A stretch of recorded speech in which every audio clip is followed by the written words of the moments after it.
안녕하세요, 레이볼트입니다. 오늘은 제가 오프닝을 좀 바꿔봤는데요. 오늘 리뷰에서는 이 CPU의 메인보드와 적합한 쿨러는 어떤 것들인지, 그리고 오버클럭을 포함한 설정 핵심 꿀팁들을 여러분께 가득 전달드리도록 하겠습니다. 우선 오늘 리뷰를 통해서 여러분과 공유하고자 하는 중점 사항을 먼저 말씀드리는 게 중요하겠는데요. CPU의 절대적인 게임 성능, 특히 풀 HD 해상도와 경쟁사 제품과의 비교와 같은 컨텐츠는 다른 리뷰에서 많이 접하실 수 있을 터라 저는 바이오스 설정에 따른 차이와 메인보드 쿨러별 차이점을 주된 내용으로 담아봤습니다. 그래서 B650 칩셋 보드 중 정말 가성비가 괜찮았던 컬러풀의 배틀 AX 메인보드와 제가 킵해두고 사용 중인 고가의 어로스 스텔스 메인보드를 사용해서 2배 이상 가격 차이가 있는 비교군 테스트를 진행했고요.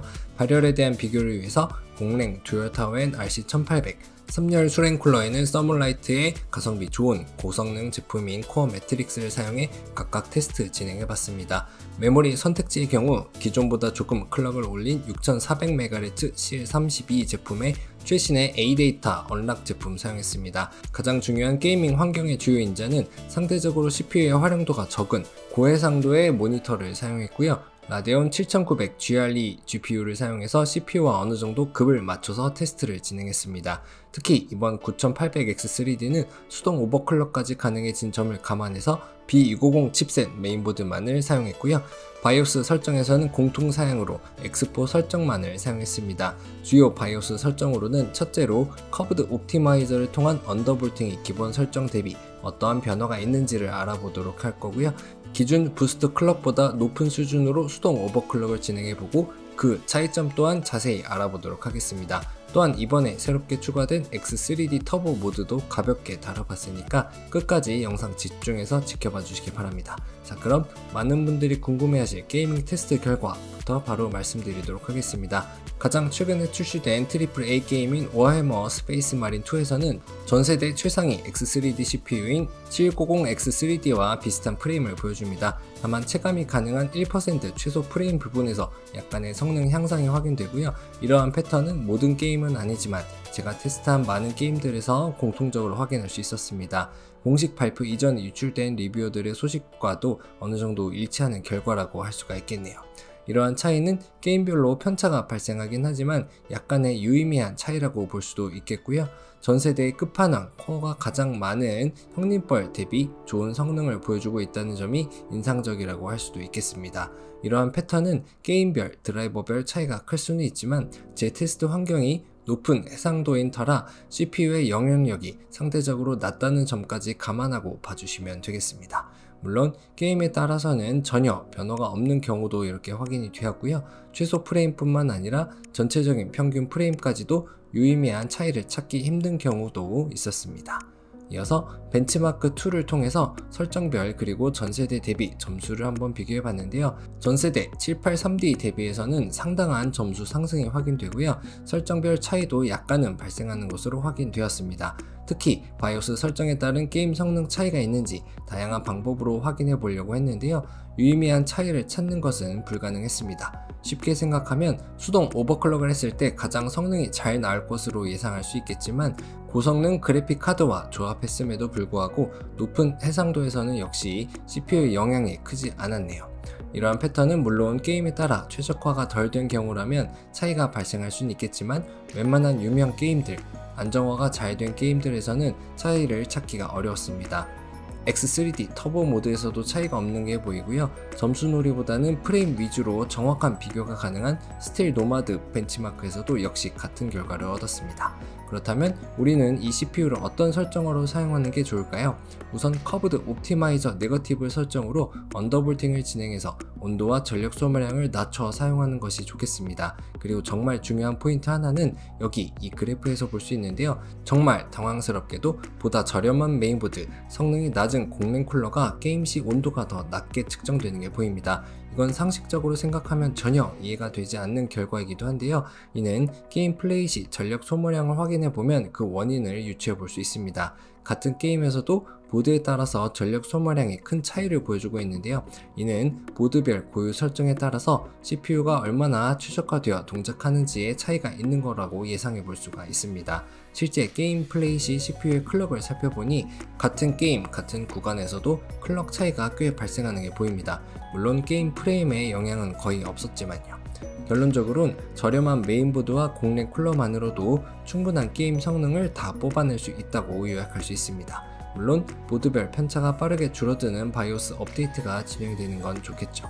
이어서 작업 성능을 볼 텐데 오늘의 리뷰 하이라이트는 바로 여기 있습니다. 기존 세대 783D 뿐만 아니라 동일 세대 9700X보다도 뛰어난 작업 성능을 갖추고 있음이 확인됩니다. 이는 3D 캐시 CPU가 게임에만 좋다는 기존의 평가를 완전히 뒤집는 인상적인 결과이고요. 바이오스 설정에 따라서 성능이 더욱더 상승하는 것도 눈길을 끄네요.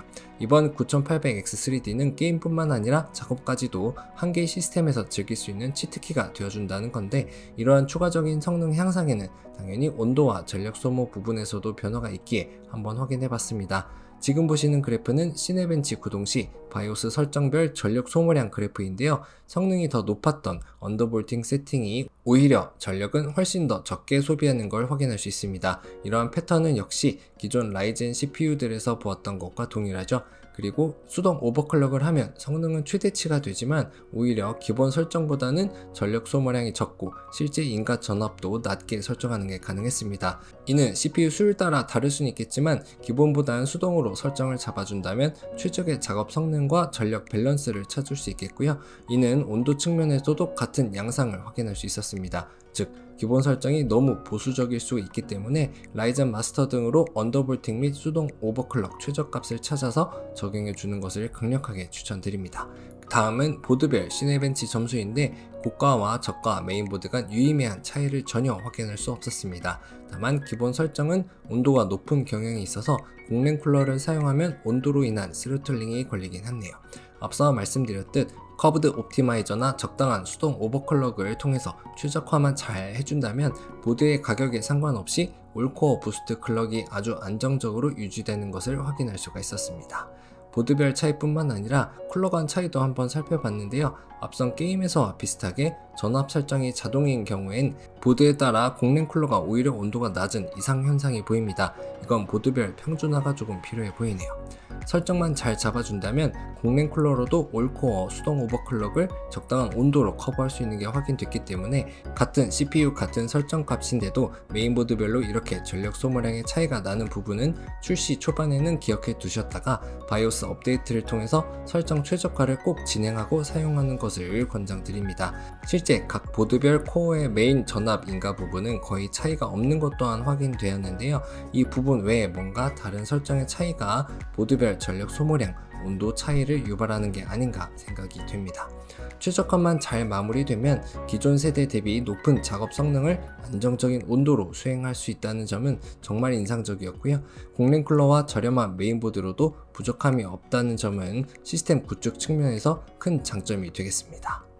이제 요약을 통해서 오늘의 리뷰 마무리해 보도록 하겠습니다. 올해 가장 핫한 이 CPU의 장점을 꼽아보자면 동일 세대 X 시리즈 CPU 대비 작업 성능이 향상된 점과 최저 프레임 방어의 강점을 갖고 있다는 점, 그리고 공랭 쿨러로도 수동 오버클럭을 지탱할 수 있다는 부분과 저렴한 보급형 메인보드로도 최적의 성능을 다 끌어다 쓸 수 있다는 점을 장점으로 꼽을 수 있겠습니다. 그래서 오늘의 CPU 추천할 만한 대상을 여러분께 말씀드리자면 게임과 작업 동시에 가능한 PC를 구축하고 싶은 분들과 게임이 끝판왕 CPU를 찾고 계신 분, 수동 오버클럭과 언더볼팅이 가능하신 분들과 보급형 B650 칩셋 이상의 메인보드를 사용하는 분들께 오늘의 제품 추천할 수 있겠습니다. 저는 별점 5개 줬습니다. 많은 분들이 출시를 기다려왔던 왕 CPU가 귀환했습니다. 전세대와 동세대 대비 성능은 상승했고 이제는 X3D도 수동 오버클럭을 통해서 게임뿐 아니라 작업까지 이 CPU 하나로 모두 커버가 가능해졌는데요. 적당한 전력 소모량과 발열량을 갖고 있기 때문에 준수한 성능의 공랭 쿨러만 있다면 향후 몇 년은 걱정 없이 쓸 수 있는 치트키 같은 CPU가 아닐까 싶습니다. 이상으로 오늘의 리뷰 마칩니다. 더 좋은 제품들과 리뷰로 여러분을 찾아뵙겠습니다. 감사합니다.